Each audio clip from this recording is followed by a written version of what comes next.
નમસ્કાર, આપ જોઈ રહ્યા છો સ્પાર્ક ટુડે ન્યૂઝ।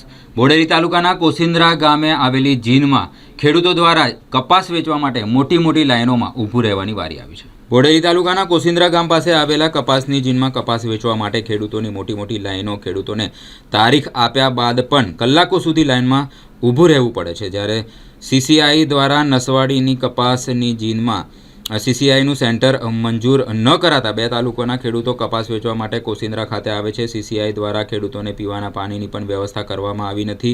ખેડૂતોને કપાસ વેચવા માટે આખો દિવસ લાઇનમાં ઊભું રહેવું પડે છે અને વેચવા મજબૂર બનવું પડે છે। જ્યારે છોટાઉદેપુર જિલ્લાના નસવાડી, બોડેલી અને સંખેડા તાલુકામાં અમુક જીનમાં સીસીઆઈએ સેન્ટર ઊભા કરી જીન માલિકોને ભાવ મંગાવીને કોન્ટ્રાક્ટ આપવામાં આવે તો આ લાઈનો ઘટી શકે છે। કપાસની આવક વધતા જીનોમાં કપાસના ઢગલા ખડકાશે અને પિલાણ નહીં થાય તો સીસીઆઈ કપાસની ખરીદી બંધ કરી દેશે તેવી દહેશત ખેડૂતોમાં વધી છે। ગત વર્ષે સીસીઆઈ દ્વારા વારંવાર કપાસની ખરીદી બંધ કરી દેવામાં આવી હતી। તેનો ડર આ વર્ષે ખેડૂતોને છે। તેના કારણે ખેડૂતો મોટી સંખ્યામાં કપાસ વેચવા માટે લાઈનો લગાવે છે।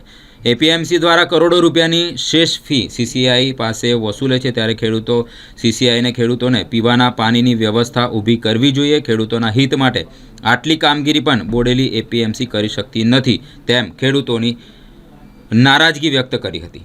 તો ખેડૂતોને તો બધા માટે વેઠવી પડે છે, આના માટે એકલી થોડી છે।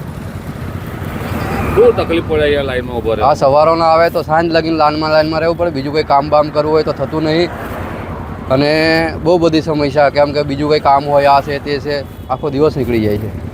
સવારે 8:30થી લાઈને પડેલો છે, હજુ નંબર આવ્યો નથી।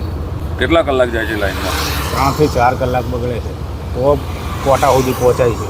લાઈનમાં ઉભા રહેવામાં લાઈનમાં અઘરું પડે, ડેટ આપેલી હોય છતાં લાઈને પડવું પડે છે। એટલી જ વાર હું આવ્યો હતો। કેટલી લાઈન છે લાંબી? 100 સાધન તો હશે। તો કેટલા કલાક થશે કપાસ? 4 થી 5 કલાક નીકળી જશે।